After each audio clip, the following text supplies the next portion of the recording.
విద్యార్థి మిత్రులందరికీ నమస్కారం. మనము ఈరోజు చలిచీమలు అనేటటువంటి సాంఘిక నాటకం చెప్పుకోబోతూ ఉన్నాం. దీనిలో మనం ప్రధానంగా చర్చించబోయే అంశాలు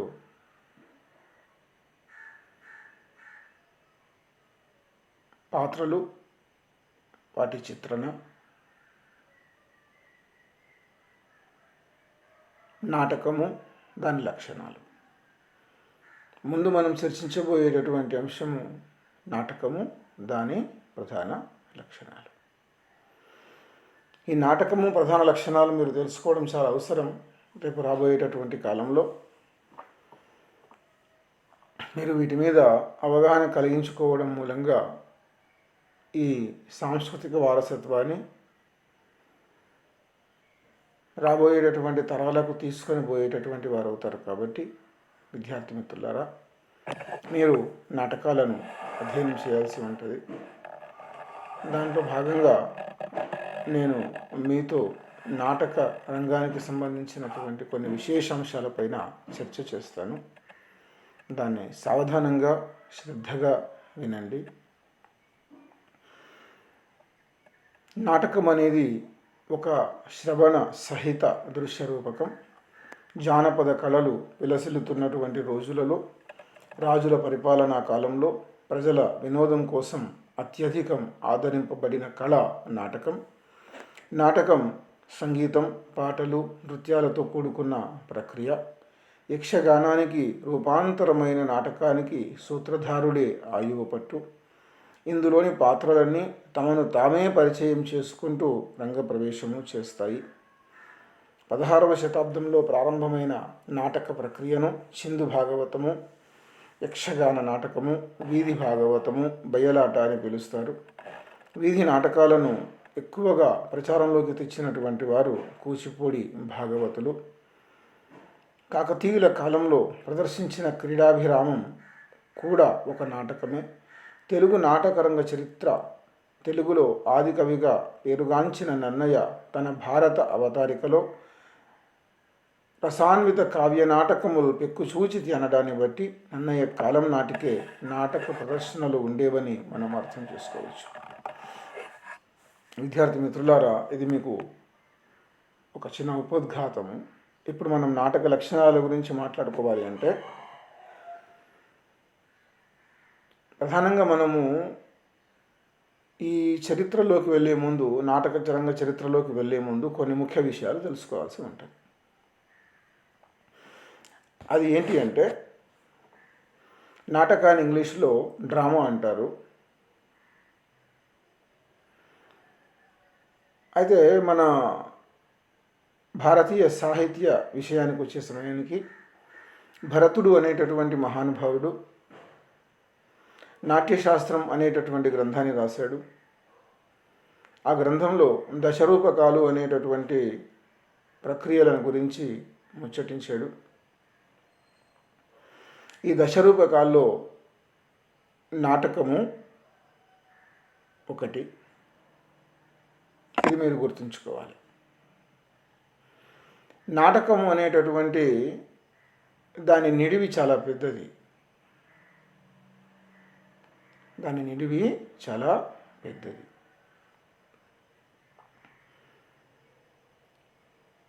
దాదాపుగా ఈనాడు ఉండేటటువంటి నాటకాల్లో చూస్తే దాదాపుగా 5 నుంచి 6 అంకాలు ఉంటాయి. 5 నుంచి 6 అంకాలు ఉంటాయి.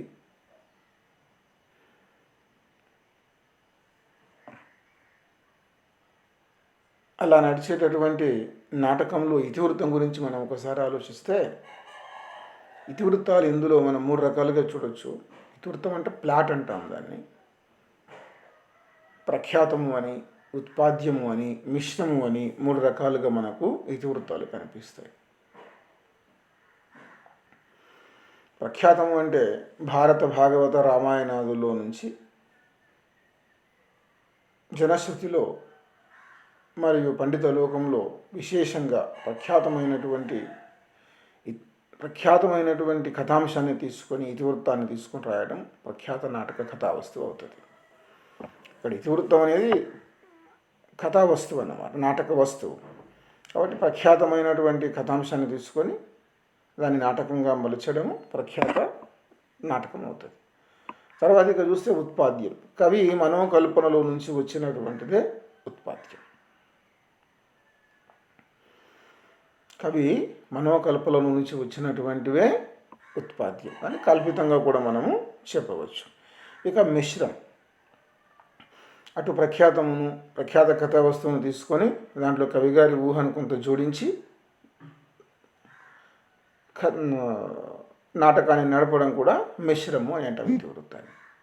ఇక్కడ ప్రఖ్యాతము, ఉత్పాద్యము, మిశ్రము అనేటటువంటి అంశాల మీద గుర్తుపెట్టుకోవాలి ఇతివృత్త విషయంలో, ఇది ప్లాట్ విషయంలో. ఇక నాటక లక్షణాలు చూస్తే ఇది ఒక పెద్ద సబ్జెక్టు, కానీ మీరు మినిమం దాని మీద అవగాహన కలిగి ఉండడం నా ఉద్దేశం. ఎందుకంటే ఇప్పుడు మనం చదువుకొనబోయేటటువంటి చలిచీమలు సాంఘిక నాటకంలో ఇప్పుడు చెప్పుకొనబోయేటటువంటి లక్షణాలు దాదాపుగా ఉండవు. ఎందుకంటే వాళ్ళు ఒక విప్లవాత్మకమైనటువంటి పద్ధతిలో రాసినటువంటి వాళ్ళు నాటకాలు. కాకపోతే ఇప్పుడు మనం చెప్పుకొనబోయేటటువంటి లక్షణాలు ఎందులో లేకున్నప్పటికీ పంచసంధులని కొన్ని ఉంటాయి. ఆ పంచసంధులు అనేటటువంటి మనకు అప్రస్తుత సబ్జెక్ట్, కానీ దాని గురించి మనం పెద్దగా ఏమీ చెప్పుకోము. మనం మాత్రం నాటక లక్షణాలు గురించి కొంత మాత్రం మాట్లాడుకుంటాం. అది మీకు అవగాహన అవసరం కాబట్టి. ప్రాచీన నాటక లక్షణం ఇందులో మనకు కనిపించకపోయినప్పటికీ మీకు అవగాహన ఉండడం చాలా ముఖ్యమైనటువంటి భావనతో నేను దీని గురించి మాట్లాడుతున్నాను. నాటకానికి ఉండేటటువంటి లక్షణాలు ప్రధానంగా నాంది అని, ప్రస్తావన అని, ఆర్ధోపక్షేపకాలు అని, భరతవాక్యం అనేవి ప్రధానమైనటువంటి లక్షణాలు. వీటి గురించి మనం ముచ్చరించుకుందాం. అంతకంటే ముందు మనం ఏం గమనించాలంటే, నాటకము జరిగేటటువంటి రంగాన్ని, అంటే ఒక రకంగా చెప్పాలంటే నాటక ప్రదర్శన కోసం ఏర్పాటు చేసేటటువంటి వేదిక, దాన్ని స్టేజ్ అంటాం మనం. ఆ స్టేజ్ను మనం ఏమంటాము, రంగస్థలము అంటాం. స్టేజ్ని మనం ఏమంటాము, రంగస్థలము అంటాం. విద్యార్థి మిత్రులారా మీరు బాగా గుర్తుపెట్టుకోండి. రేపొద్దున మీలో కొంతమంది నటులు ఉద్భవించవచ్చు. వాళ్ళు నాటక నటులు కావచ్చు, చలనచిత్ర పరిశ్రమకు చెందినటువంటి నటుడు కావచ్చు. ఏది ఏమైనా నాటకాన్ని ప్రదర్శించేటటువంటి వేదికను మనం రంగస్థలం అంటాం, దాన్ని స్టేజ్ అంటాం. ఆ స్టేజ్ మీద 2 తెరలు ఉంటాయి, ముందటి తెర, వెనుకటి తెర. ఆ వెనుక తెరని ఏమంటారంటే గగనిక అంటారు. ఏమంటారు? గగనిక అంటారు వెనుక తెరను. ముందరి తెరను యవనిక అంటారు. ముందరి తెరను యవనిక అంటారు. గగనిక, యవనిక. గగనిక అంటే వెనుక తెర, యవనిక అంటే ముందు తెర. నాటకం వేసేటటువంటి వేదికను రంగస్థలం అంటారు, స్టేజ్ అంటారు. ఈ రంగస్థలానికి అధినేత, అధిపతి నటరాజు. అది భారతీయ సిద్ధాంతం ప్రకారంగా. సో ఇక్కడ మనం ఇక నాంది గురించి మాట్లాడుకుందాం. ఇది మీరు గుర్తుపెట్టుకోవాలి. నాటకం ప్రదర్శించేటటువంటి స్థలాన్ని వేదిక అంటాం. ఆ వేదికలో 2 రకాల తెరలు ఉంటాయి. వెనుక తెరను గగనిక అంటాం, ముందరి తెరను యవనిక అంటాం. రంగస్థలానికి అధినేత, అధిపతి నటరాజు, అధిదేవత. ఇక నాంది. నాంది నందయతీతి నాంది అంటారు, అంటే ఆనందింపచేసేటటువంటిది నాంది. ఈ నాంది అనేటటువంటి దాంట్లో 2 రకాలు ఉంటాయి. క్రియారూప నాంది, వాగ్రూప నాంది. క్రియారూప నాంది తెర వెనుక జరిగేటటువంటి తంతు. క్రియారూప నాందిలో రంగస్థలానికి చెందిన నటరాజు గారికి టెంకాయ కొట్టుకోవడం, ఊదిబత్తిని ముట్టించడం, హారతి ఇవ్వడం, ఇది క్రియారూప నాంది. వాగ్రూప నాందిలో సూత్రధారుడు ఉంటాడు. సూత్రధారుడు అంటే సూత్రం ధార ఇది సూత్రధార. నాటక రంగంలో 2 సూత్రధారులు కనిపిస్తారు. నాంది పద్యం చదివే సూత్రధారుడు, ప్రస్తావన నడిపేటటువంటి సూత్రధారుడు. అయితే ఇద్దరు ఒకటే. అయితే మొదటి సూత్రధారుడు వచ్చి నాంది పద్యం చదివినట్లుగా మనకు కనిపిస్తుంటుంది. మనం సాధారణంగా సూత్రధారుడు అనేటటువంటి వ్యక్తి నాటకం మొత్తానికి నడిపేటటువంటి ఒక ప్రధానమైనటువంటి వ్యక్తి. సూత్రంధార, ఇది సూత్రధార అని అంటారు. ఆ సూత్రధారుడు ఏం చేస్తాడు, వచ్చి నాంది పద్యాన్ని చదువుతాడు. నాంది పద్యంలో ఏముంటాయి, ఆశీ నమస్క్రియ నిర్దేశో వాపి తన్ముఖం. ఆశీస్సు ఉంటుంది, అంటే రంగస్థలానికి అధిపతి, అధినేత, అధిదేవుడు అయినటువంటి నటరాజు ఉంటాడు, అతనికి నమస్కారం. రెండు, నాటకం చూసేటటువంటి ప్రేక్షకులను ఆడియన్స్ అంటాం ఇంగ్లీష్లో, తెలుగులో ప్రేక్షకులు అంటారు, లేదా సామాజికులు అంటారు మన ఈ లక్షణ శాస్త్ర గ్రంథాల ప్రకారంగా. ఆ సామాజికులకు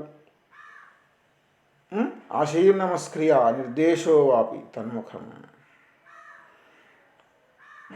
ప్రేక్షక దేవుళ్లకు ఆశీస్సు ప్లస్ ఇక్కడ భారతీయ సాహిత్యంలో ప్రతిదీ దైవ సన్నిభమే కాబట్టి అటు నమస్కారం ఉంటుంది, ఇటు ఆశీస్సు ఉంటుంది చూడవలసినటువంటి సామాజికులకు.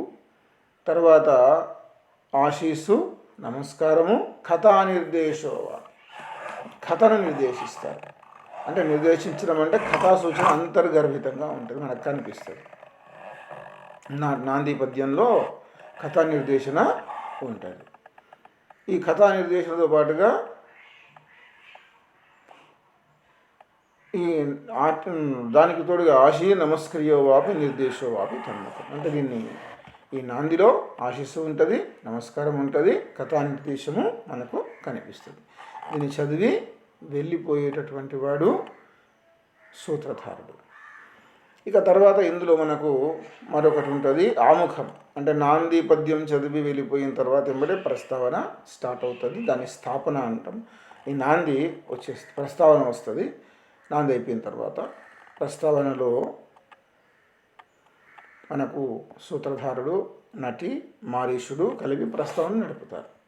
ఈ ప్రస్తావనలో ఏం జరుగుతుంది, నాటకం ఎందుకోసం జరుగుతూ ఉంది, నాటక రచయిత ఎవరు, నాటకం గురించినటువంటి అంశం గురించే సూత్రధారుడు, అతని భార్య నటి మరియు అతని బావమరిది మారీషుడు లేదా విదూషకుడు ముచ్చటించుకుంటారు.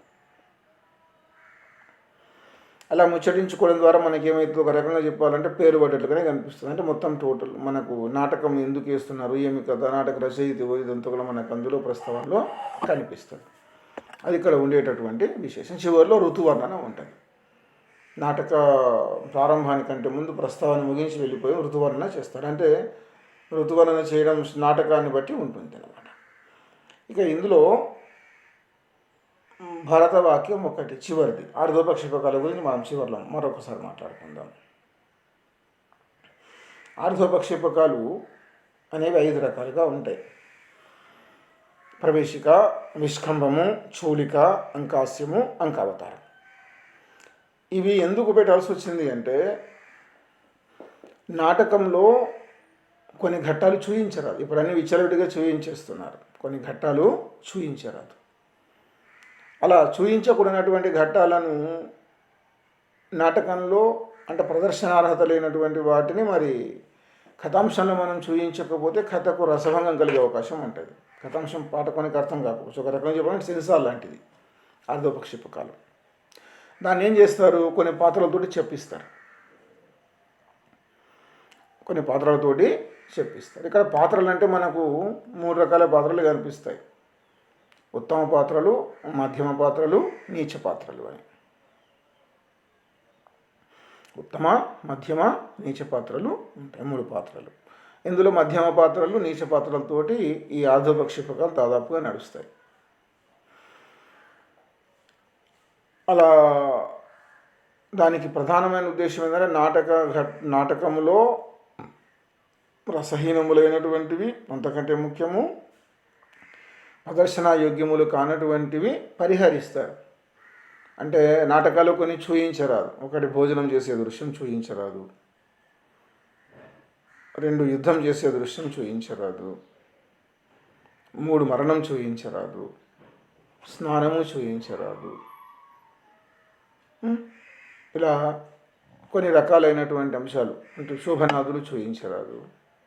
ఇవన్నీ చూయించకూడదు అంటే కథాఘట్టానికి కొన్నిసార్లు ఆ విషయం తెలియకపోతే పాఠకునికి సామాజికునికి భంగం కలుగుతుంది, అంటే కథాంశం అర్థం కాకపోవచ్చు. అందుకని ఈ ప్రవేశిక, విష్కమము, చూలిక, అంకాస్యం, అంకవాదాల ద్వారా ప్రధానంగా సూచిస్తారు. సూచించడం అంటే రెండు పాత్రలు వస్తాయి, జరుగుతున్న తంతును కాసేపు మాట్లాడుకుంటాయి, అలా వెళ్ళిపోతాయి. అది ఇక్కడ ఉండేటటువంటి విషయం. ఈనాడు ఇప్పుడు మనం చెప్పినటువంటి అంశాలన్నీ కూడా ఓపెన్గా చూస్తున్నారు, అది వేరే విషయం. ఎందుకంటే ప్రధానంగా ఇక్కడ ఎందుకు ఎలా పెట్టాల్సి వచ్చిందంటే, నాటకము చూడడానికి వచ్చినటువంటి సామాజికులు ప్రధానంగా తన ఉద్దేశం ఏంటిదయ్యా అంటే, సామాజికుని ఉద్దేశం ఏమిటి అంటే, నాటకానికి ఎందుకు వస్తాడు ఎవరైనా కానీ? సంతోషించడానికి వస్తాడు. సంతోషించడానికి వచ్చినటువంటి సందర్భంలో వాని మనసు వికలమై వాడు వెళ్ళిపోతే నాటకం ఉద్దేశం చెడిపోతుంది. అందుకని వాని మనసులో వికలం కాకూడదు. వికలం కావడం అంటే ఏంది? ఉద్రేక స్వభావం రావడం కానీ, పూర్తిగా బాధపడుతూ వెళ్ళడం కానీ, ఇటువంటివి ఉండకూడదు అన్నమాట. ఏ రకమైన భావోద్వేగాలకు లోను కాకుండా సంతోషంగా వాడు వెళ్ళిపోగలగాలి. మరణం చూసిందనుకో విషాదానికి గురవుతుంది. శృంగారం చూసిందనుకో, శృంగారం అంటే మనం చెప్పినటువంటి కొన్ని రకాల దృశ్యాలు, జలక్రీడా దృశ్యాలు అటువంటివి చూసినట్లయితే మనసులో శృంగార భావన మూలకెత్తి ఆ సమయంలో వాడి మానసిక స్థితిలో మార్పులు వస్తాయి. ఇట్లా రకరకాల అంశాలు ఉంటాయి. ఇవన్నీ యుద్ధం చూసాను అనుకోను కొరగానే ఆవేశం పుట్టుకొస్తుంది. ఇవన్నీ ఉండకుండా ప్రశాంతంగా హాయిగా నడవాలి. వచ్చినటువంటి వాడు సుఖంగా వెళ్ళిపోగలగాలి. ఇది భారతీయ సాహిత్య విశేషమే. అందుకనే భారతీయ సాహిత్యంలో ఉండేటటువంటి నాటకాలకు మన పాశ్చాత్య దేశాల లోపల నాటకాలకు చాలా తేడా ఉన్నది. పాశ్చాత్య దేశాల లోపల ఉండేటటువంటి నాటకాలు దాదాపుగా ట్రాజడీస్, విషాదాంత నాటకాలు. భారతీయ నాటకం లోపల ఉండేవి సాధారణంగా శుభాంత నాటకాలు. అది ఇక్కడ ఉండేటటువంటి విశేషాలు. అనంతర కాలంలో విషాదాంత నాటకాలకు కూడా మన వాళ్ళు కూడా శ్రీకారం చుట్టారు, అది వేరే విషయం. కాకపోతే ప్రాచీన భారతీయ సాహిత్యంలో ఉండేటటువంటి నాటకాలన్నీ కూడా శుభాంత నాటకాలే. కాబట్టి ఈ శుభాంత నాటకాలన్నీ కూడా మనకు ప్రధానమైన ఉద్దేశం కూడా అదే అన్నమాట. సో ఇక్కడ ఈ ఆర్ధోపక్షేపకాల్లో ప్రవేశిక, విష్కమము, చూలిక, అంకాస్యం, అంకావతారాల లోపల మనకు ప్రధానంగా యుద్ధ సంబంధమైన విషయాలు కానీ, ఇప్పుడే చెప్పానుగా ఆ పరిహరించదగినటువంటి విషయాలను సంభాషణాపూర్వకంగా మనకు చెబుతారు. అలా చెప్పడం ఎందుకంటే కథ చూసేటటువంటి సామాజికుడు ఒక రకమైన అయోమయ స్థితిలోకి ఉండకుండా ఇవి నిలబెడతాయి. ఈ ప్రవేశిక, విష్కమము, చూలిక, అంకాస్యం, అంకావతారాలు నిలబెడతాయి. సహజంగా ఇవి కొన్ని ఘట్టాలు చాలామంది వేయరు, కొంతమంది వేస్తారు. ఎందుకంటే నాంది ప్రస్తావన దాదాపుగా నాటకాల్లో ఈ మధ్యకాలంలో వాడటం లేదు, ఎవరు వాడట్లేదు. అప్పుడు ప్రాచీన కాలంలో వాళ్ళు చేసేవారేమో. ఇప్పుడు చేసే నాటకాల్లో మాత్రం నాంది ప్రస్తావనలు ఏముండవు. దాదాపుగా ప్రథమాంకం నుంచి నాటక ప్రయోగము ప్రారంభం అవుతుంది. ఇప్పుడు యాంకర్ ఉంటాడు, అంతే, వ్యాఖ్యాతం ఉంటాడు. సూత్రధారణ మొదలు వ్యాఖ్యాతం ఉండి నాటకం ఏంది, ఎవరు పాటిస్తున్నారు అన్నది చెప్పేసి వెళ్ళిపోతాడు. ప్రవేశిక, విష్కంభము. ప్రవేశిక, విష్కమం దాదాపుగా ఒకే రకం లక్షణాలుగా కలిగి ఉంటాయి. ప్రవేశికలో మధ్యమ పాత్రలు ఉంటాయి. పూర్తిగా మధ్యమ పాత్రలతో విషయం చెప్తారు. నాటక తర్వాత అంటే నాంది ప్రస్తావన తర్వాత ప్రవేశిక ఉండదు, తర్వాతనే ఉంటుంది. ఇక విష్కమం రెండు రకాలుగా ఉంటుంది. శుద్ధ విష్కమము అని, మిశ్ర విష్కమము అని. పూర్తిగా మధ్యమ పాత్రలతో నడిస్తే శుద్ధ విష్కమంగా చెప్తాం. మధ్యమ నీచ పాత్రలతో కలిపితే మిశ్రమ విష్కమంగా చెప్తాం. ఇది ఒక పద్ధతి. చూలిక, ఆకాశ భాషణం అంటాం దీన్ని. అంకాస్యం, అంకావతారం. అంకావతారం అంటే పోయే సమయం లోపల నటుడు చెప్పినటువంటి విధంగానే తర్వాత జరిగేటటువంటి అంకము కనిపించడం అంకావతారం, తర్వాత అంకం చెప్పడం. ఇలా మనకు నాటక లక్షణాలు ఉన్నాయి. ఇక చివరిలో భరతవాక్యము కథానాయకుడు చదువుతాడు, లేదా కథ లోపల అంటే నాటకం లోపల ఉండేటటువంటి ప్రధాన పాత్రధారి చదువుతాడు. అది నాటకం మొత్తం అయిపోయినాక అంటే నాటకం చూడవచ్చినటువంటి ప్రేక్షకులందరికీ శుభం కలగాలని, వారు ఆయురారోగ్య ఐశ్వర్యాలతో ఉండాలి అని, నటరాజు దీవించాలి అని, దేశమంతా బాగుండాలని కోరుకోవడంతో ఈ భరతవాక్యము ముగుస్తుంది.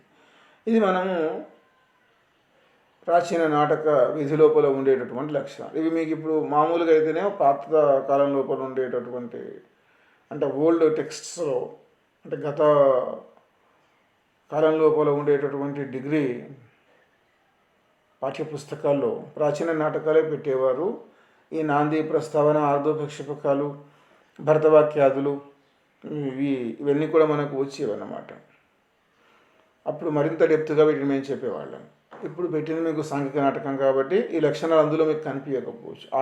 ఆ కాలం లోపల చెప్పినటువంటి దాని లోపలనేమో నాటకంలో నాంది గురించి వివరించము, లేదా ప్రస్థానం గురించి వివరించము, నాటకంలోని ఆర్ధోక్షపకాల గురించిన వ్యాఖ్య రాయము, భరతవాక్యము గురించి వివరించము, ఇట్లా కొన్ని క్వశ్చన్స్ వచ్చేవి. లేదా నాటక లక్షణాలను పోల్చి నాటకముతో సమన్వయము చేయము అంటాడు. ఇలా రకరకాల ప్రశ్నలు ఒకప్పుడు వచ్చేవి. ఇప్పుడేమో మీకు ఉన్నది సాంఘిక నాటకం కాబట్టి ఈ బాదరబందీ ఏమీ ఉండదు, ఇందులో ఉండదు. ఇది ఒక ఘట్టం. ఇక తర్వాత ఘట్టం ఏంటంటే చరిత్ర, నాటకరంగ చరిత్ర. నాటకరంగ చరిత్రను మనము కొంచెం తెలుసుకుందాం. మీకు తెలుసుకోవడం చాలా అవసరం. ఎందుకంటే మాకు మనం మామూలుగా ఎట్లా ఉంటుంది, ఒక కావ్య రచన సామాగ్రి రావాలి అంటే మనకు సహజంగా మీకు కావాల్సిన అంశాలు కొన్ని ఉంటాయి. ప్రతిభ, వ్యుత్పత్తి, అభ్యాసం.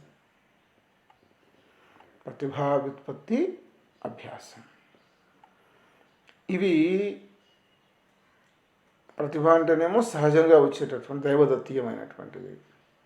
వ్యుత్పత్తి అనేది పాండిత్యం ద్వారా వస్తుంది. అభ్యాసం అనేది మీరు నేర్చుకున్న వాటిని ఇంప్రూవ్మెంట్ చేసుకుంటూ పోతుంటే, దాన్ని సవరించుకుంటూ పోతుంటే మీ లోపల ఉండేటటువంటి ప్రతిభ నవోన్మేషమై వికసించి మిమ్మల్ని ఒక ఉన్నత స్థాయికి తీసుకొని పోతుంది. ఇలా ఉండేటటువంటి అంశం ఇక్కడ ఉన్నది. ఇక్కడ మీరు దీన్నే గమనించాలి.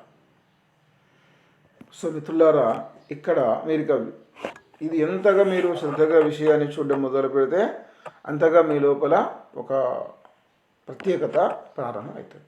ఇక మనము కొంచెం చరిత్ర గురించి మాట్లాడుకుందాం. నాటకరంగ చరిత్ర గురించి ఇది విస్తారంగా ఉంటుంది. అయినప్పటికీ కొంత శ్రద్ధగా వినండి, కొంత పూర్తి శ్రద్ధతోటే వినండి. ఎందుకంటే మీరు ఎంత శ్రద్ధగా వింటే అంత మంచిది, ఒక అవగాహన మీకు కలుగుతుంది. నాటకాంతం హి సాహిత్యం అన్నాడు మహాకవి కాళిదాసు. అంటే అన్ని సాహిత్య ప్రక్రియలలోనూ చివరిగా స్పర్శించవలసిన అంకం నాటకమని అర్థం.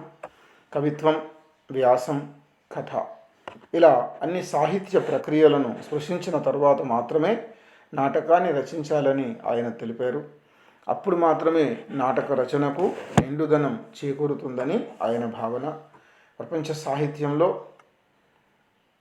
మాళవికాగ్నిమిత్రం, అభిజ్ఞాన శాకుంతలం వంటి నాటకాల ద్వారా చిరస్థాయిగా నిలిచిపోయిన కాళిదాస్ అభిప్రాయం 100% నిజమని ఆధునిక రచయితల అభిప్రాయం.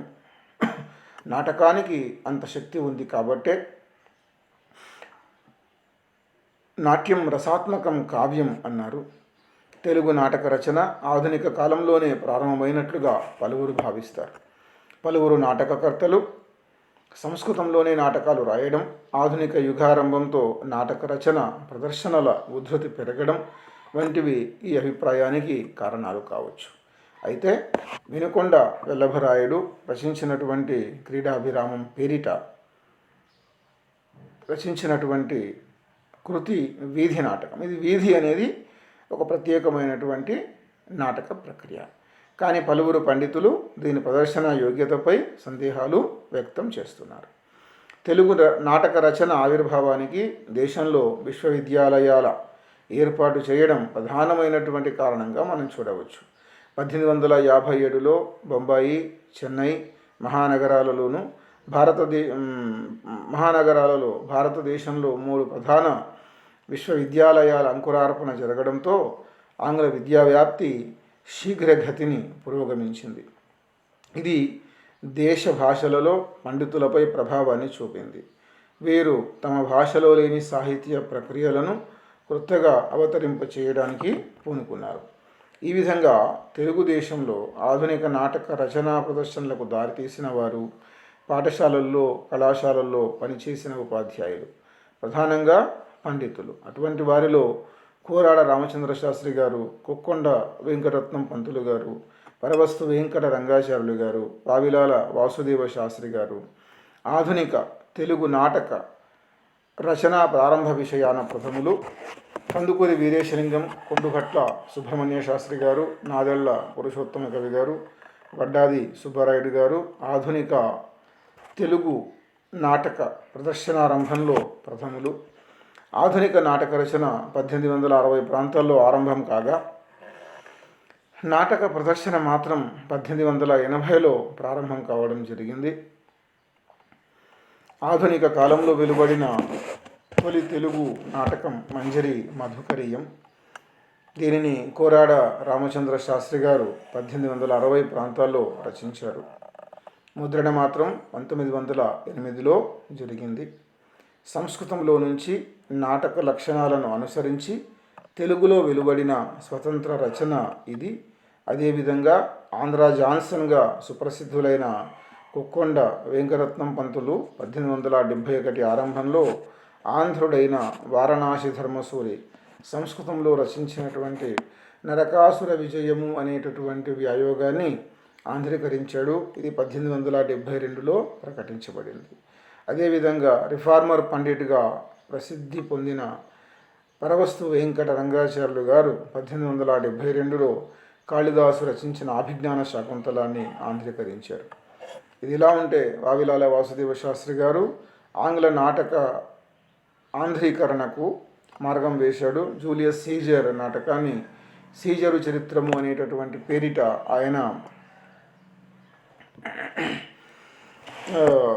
1874లో ఆశాంతం తేటగీతిలో ఆంధ్రీకరించాడు. ఇది 1876లో ప్రకటితమైంది.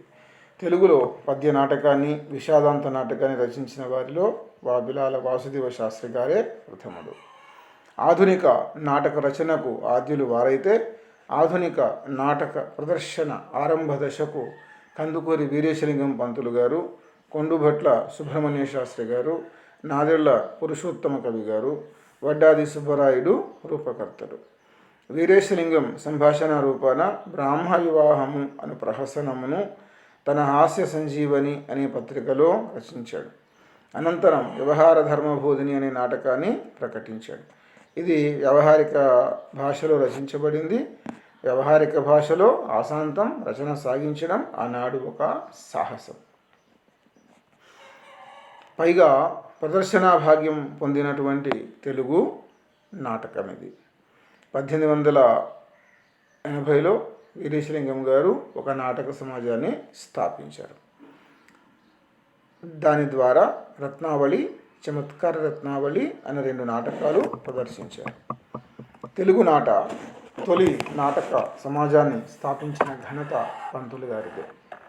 ఇతని స్వతంత్ర రచన అయిన వ్యవహార ధర్మబోధిని, సంస్కృత నాటక అనువాదమైన రత్నావళి, ఆంగ్ల నాటక అనుసరణ అయిన చమత్కార రత్నావళి ప్రదర్శనా భాగ్యం పొందినటువంటి తొలి తెలుగు నాటకాలు. ఇది 1880లో జరిగింది మిత్రులారా. అందుచేత 1980వ సంవత్సరం తెలుగు నాటక రంగ జయంతి ఉత్సవాలు అయినాయి. తెలుగు నాటకాలలో పద్య పఠనాన్ని ప్రవేశపెట్టినటువంటి వారు వడ్డాది సుబ్బరాయ కవి గారు. వీరి నాటకాల్లో ప్రసిద్ధమైంది వేణీ సంహారం. 1883లో దీన్ని ప్రకటించారు. ఇది సంస్కృతంలో భట్టనారాయణుడు రచించినటువంటి వేణీ సంహార నాటకానికి ఆంధ్రీకరణ. మూలం వలనే తెలుగులో కూడా గద్య పద్యాత్మకమే. ఈ పద్యాలని రంగస్థలం మీద పఠించేవారు. 1884-86 మధ్య నాదెళ్ల పురుషోత్తమ కవి గారు 32 హిందుస్థానీ నాటకాలు రచించారు. వీటిని 15 ఏళ్ల పాటు అనేక పట్టణాల్లో విజయవంతంగా ప్రదర్శించారు. పాత్రోచిత భాష, అనుప్రాసయుక్తము, ప్రాబంధికము అయిన శైలి ఇతడు పాటించిన అంశాలు. పాటలు పాడుట ఇతడు ప్రవేశపెట్టినటువంటి కొత్త అంశం. ఈ 3 అంశాలు కాలక్రమంలో తెలుగు నాటక రంగం మీద ప్రాధాన్యం వహించాయి. 1886 వరకు తెలుగు నాటక రంగం సర్కారు జిల్లాలకు, అందున కృష్ణా గోదావరి మండలాలకు ప్రధానంగా పరిమితమై ఉన్నది. 1887 నుంచి బళ్ళారి సీమ వెలుగులోకి వచ్చింది. ధర్మవరం రామకృష్ణమాచార్యులు గారు తన తొలి తెలుగు నాటకమైన చిత్రనళీయంను బళ్ళారిలో 1887 జనవరి 29న విజయవంతంగా ప్రదర్శించారు. నాటక భాషగా తెలుగు పనికిరాదు అనేటటువంటి భావం ఆనాడు బళ్ళారి సీమలో ప్రబలి ఉంది. కానీ చిత్రనళీయం విజయవంతం కావడంతో బళ్ళారి కన్నడ సీమ కాదన్న భావం ప్రబలమైంది. రామకృష్ణమాచార్యుల వారు 30 నాటకాలు రచించారు. అన్నీ స్వతంత్ర రచనలే. వీరు తమ నాటకాలలో పాటలు ప్రవేశపెట్టారు. అంతేకాకుండా పద్యాలను రాగయుక్తంగా పాడటం కూడా ప్రవేశపెట్టారు. వీరి సారంగధర తెలుగులోని తొలి స్వతంత్ర విషాద రూపకం. వీరికి ముందు తెలుగు నాటక రచనకు సుప్రసిద్ధమైన మార్గము లేదు. ప్రాచ్య పాశ్చాత్య సిద్ధాంతాలను సమన్వయించడంలో వీరు ప్రథములై విలసిల్లారు. అందుకే వీరిని ఆంధ్ర నాటక పితామహ అని బిరుదునిచ్చి సత్కరించారు. ప్రముఖ హాస్య రచయిత చిలకమర్తి లక్ష్మీనరసింహం 1989లో నాటక రచన ఆరంభం చేశారు. వీరి నాటకాలలో గయోపాఖ్యానం సుప్రసిద్ధమైంది. 1891లో నాగానందం ఆంధ్రీకరణతో తెలుగు నాటక రంగమందు అడుగుపెట్టిన వేదం వెంకటరాయ శాస్త్రి గారు రచించిన ప్రతాపరుద్రీయం బహుళ వ్యాప్తిని పొందింది. కల్పనాశక్తి రచయితకు సాహిత్య రంగంలో ఎంతటి ఉన్నత స్థానాన్ని అందిస్తుందో ఈ నాటకమే ప్రత్యక్ష ఉదాహరణ. ఈ నాటకంలో వీరి కల్పిత పాత్రలైన యుగంధర మంత్రి చారిత్రక పురుషుడిగా ఆంధ్ర సారస్వతంలో సుస్థిర స్థానం సంపాదించుకున్నాడు. అట్లే పేరిగాడు, విద్యానాథుడు, జగముఖ శాస్త్రి, ఎల్లి మొదలగు పాత్రలు వీరి రచనా చమత్కారం వలన చిరస్మరణీయ పాత్రలుగా రూపొందాయి. 1887లో ప్రకటితమైన గురజాడ అప్పారావు గారి కన్యాశుల్కం వ్యవహారిక భాషలో రచించబడ్డ అత్యుత్తమమైనటువంటి నాటకం. 1892 ఆగస్టులో విజయనగరంలోని జగన్నాథ విలాసిని నాటక సమాజం వాళ్ళు దీనిని ప్రథమంగా విజయవంతంగా ప్రదర్శించారు. వ్యవహారిక భాషలో ఓ కొత్త మలుపు తెచ్చిన నాటకము ఇది. ప్రతాపరుద్రీయము, కన్యాశుల్కము 2 రాత్రుల రూపకాలు కాగా 1894 ప్రాంతాల నుంచి వివిధ నాటక రచనలు చేసినటువంటి వారు కోలాచలం శ్రీనివాసరావు గారు. వీరు అధికంగా చారిత్రక నాటకాలు రచించడము చేత చారిత్రక నాటక పితామహుడిగా పేరు పొందారు. వీరి నాటకాలలో కర్ణాటక రాజ్య నాశము లేదా రామరాజు చరిత్రమునకు తెలుగుదేశం అంతటా విశేష ప్రాచుర్యం తెచ్చిన వారు ఆచార్యుల వారి మేనల్లుడైన బళ్ళారి రాఘవ గారు. అదేవిధంగా పానుగంట లక్ష్మీనరసింహారావు గారు రచించిన తొలి నాటకం నర్మదా పురుకుత్సీయము 1900లో ప్రకటితమైంది. 30కి పైగా స్వతంత్ర నాటకాలు రచించిన వీరికి షేక్స్పియర్ ఆదర్శం. వీరి వచన రచన వ్యవహారానికి దగ్గరగా ఉండే సరళ గ్రాంధికం. వీరి రచనలలో లోకోక్తులు, పలుకుబడులు అధికంగా ఉంటాయి. వీరి నాటకాల్లో రాధాకృష్ణ, పాదుకా పట్టాభిషేకం, కంఠాభరణం ప్రసిద్ధమైనవి. కంఠాభరణము తెలుగులో పరిపూర్ణమైన స్వతంత్ర ప్రహసనం. 1900 నాటికి తెలుగు నాటక రచన, ప్రదర్శన వ్యాసంగాలు తెలుగుదేశంలోని అన్ని ప్రాంతాలకు వ్యాపించాయి. 1906-20 మధ్య ఒకరు నాటకీకరించిన కథనే స్వీకరించి పలువురు అనువదించుట, ఒకరు నాటకీకరించిన కథనే స్వీకరించి పలువురు నాటకాలు వ్రాయడం కూడా జరిగింది. ఈ విధంగా ఈ కాలంలో బయలుదేరిన హరిశ్చంద్ర నాటకాలు 13 వెళ్ళాయి. 13 మంది రాశారు. సారంగధర 8 మంది రాశారు. ఇలా అనేక రకాల ఇతర నాటకాలు ధర్మవరం రామకృష్ణమాచార్యులు గారి యొక్క ప్రభావంతో నాటకాల్లో పద్యాలకు, పాటలకు విలువ ఇచ్చినటువంటి కాలం ఇది. ఈ కాలంలోని ముఖ్య విశేషం తెలుగుదేశంలో వ్యాపార నాటకరంగ విజృంభణ. 1913 ప్రాంతాల్లో కృష్ణా మండలంలో నాటక పోటీలు ప్రారంభమై దేశమంతటా వ్యాపించాయి. గయోపాఖ్యానం, పాండవోద్యోగ విజయాలు, బొబ్బిలి యుద్ధం, రంగూన్ రౌడీ మొదలగు నాటకాలకు విడివిడిగా పోటీలు జరిగాయి. ఈ నాటకంలోని మరో విశేషం ప్రహసనాల ఆవిర్భావం. నాటక ప్రదర్శనం మధ్యలో ప్రహసనాలను ప్రదర్శించడం ధారవాడ నాటక సమాజం వారి నుంచి వచ్చిన సాంప్రదాయం. నాటక రంగాలను మార్పు చేసే సమయంలో సీనరీలను ఏర్పాటు చేసుకోవడం చేత ప్రేక్షకులను ఆలోపు వినోదపరచడానికి ప్రహసనాలు అవసరమయ్యాయి.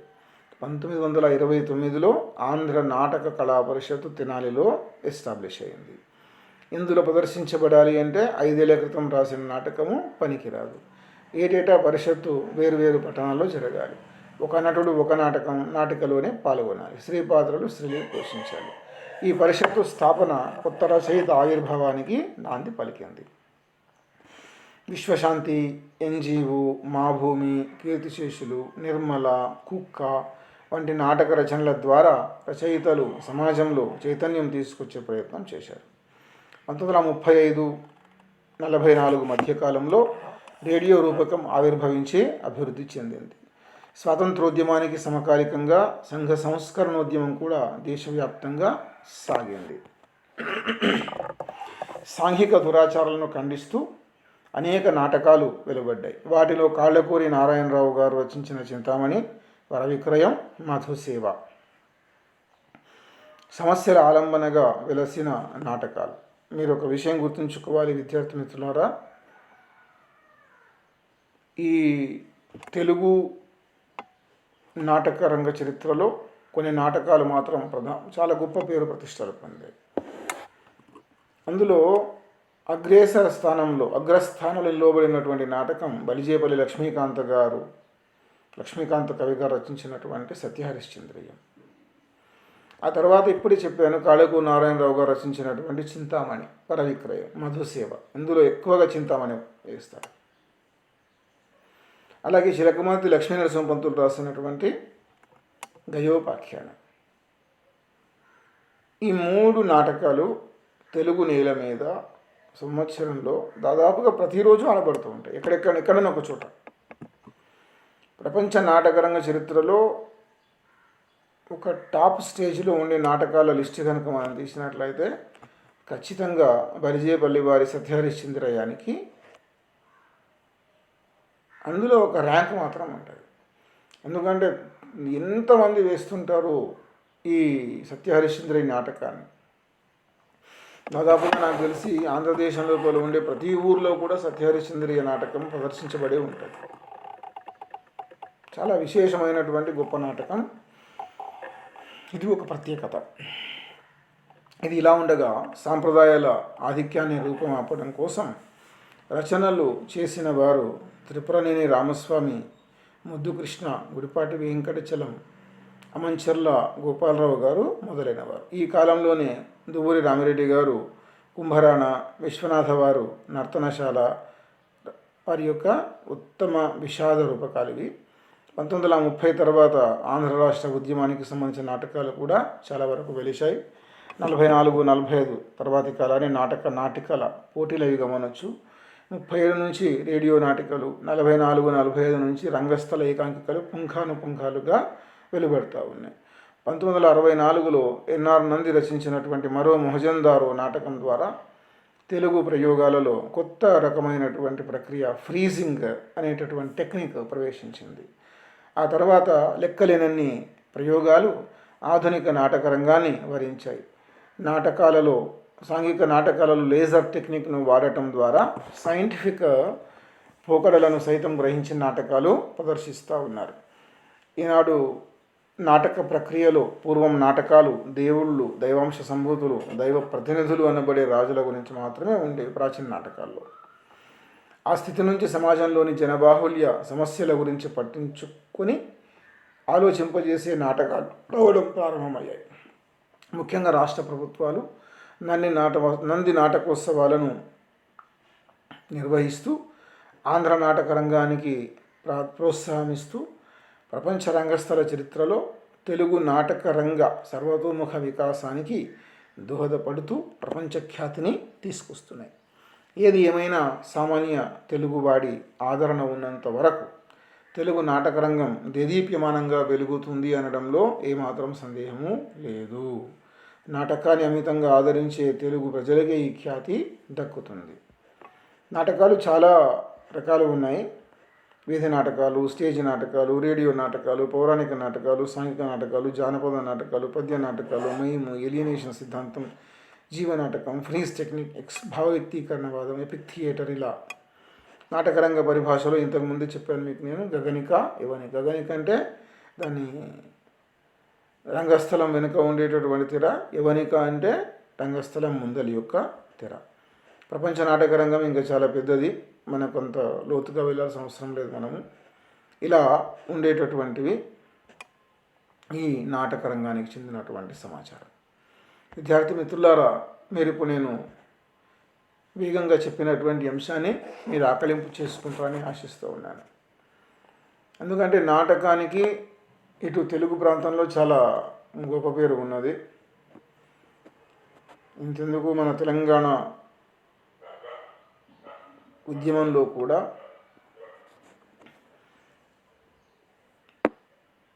ప్రజానాట్య మండలి కళాకారులు అయితేనేమి, కొంతమంది మిగతా కళాకారులు అయితేనేమి ధూమ్ధాముల పేరిట కార్యక్రమాలు నిర్వహించి జనాల్లో ఒక రకమైనటువంటి చైతన్యాన్ని తెచ్చిన విషయం మీ అందరికీ కూడా తెలుసు. ఎటుపోయి ఈ నాటక రంగం పైన మీకు ఒక అవగాహన కలగడం నా యొక్క ఉద్దేశం. అందుకని ఇంత విస్తారంగా చెప్పడము జరిగింది. ఇక మనం నాటకంలోకి మెల్లగా ప్రవేశించడానికంటే ముందు మనం ప్రధానంగా పరిచయం చేసుకోదగినటువంటి వ్యక్తి ఒకరున్నారు. వారు కవి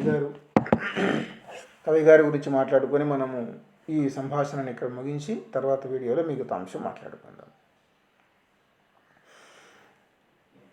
నాటకకర్తగా, ప్రయోక్తగా, దర్శకునిగా, నటునిగా, విమర్శకునిగా, పరిశోధకునిగా పేరుగాంచినటువంటి కవి ఈ చలిచీమలు సాంఘిక నాటక రచయిత పివి రమణ గారు. వీరి పూర్తి పేరు ప్రతాప వెంకటరమణ గారు. వీరు ఆగస్టు 15, 1939 సంవత్సరంలో సికింద్రాబాద్లో జన్మించారు. వీరి పూర్వీకులు కరీంనగర్ జిల్లా వేములవాడకు చెందినటువంటి వారు.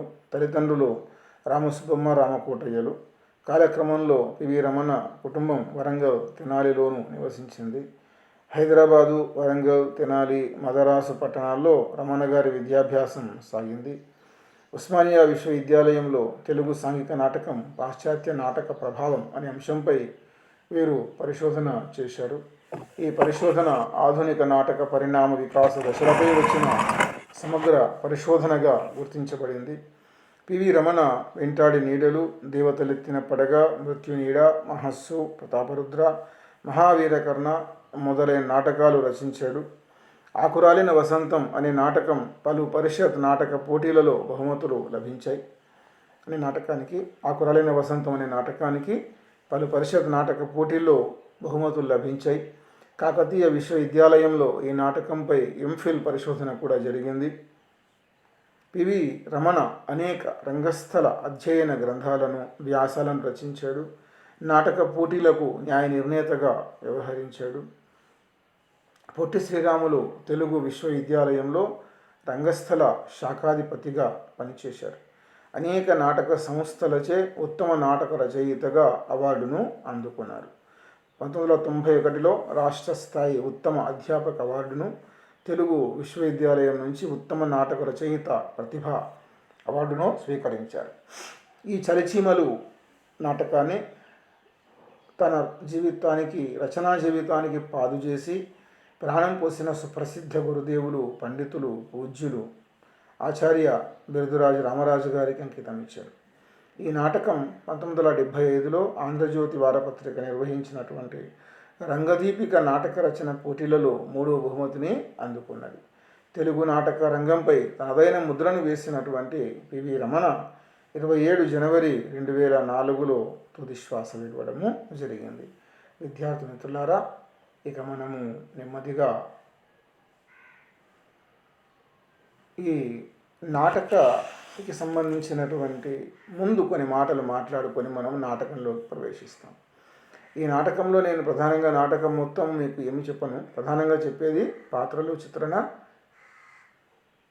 చెప్తాను. అందులో ప్రధానమైనటువంటి పాత్రలు ఏంటివి, వాటి చిత్రణ ఎలా సాగిందనే అంశం మాత్రం మనము ముచ్చటించుకుందాం. ఇక్కడితో ఈ అంశాన్ని ముగిస్తూ తిరిగి మరో వీడియోలో కలుసుకుందాం. ధన్యవాదాలు.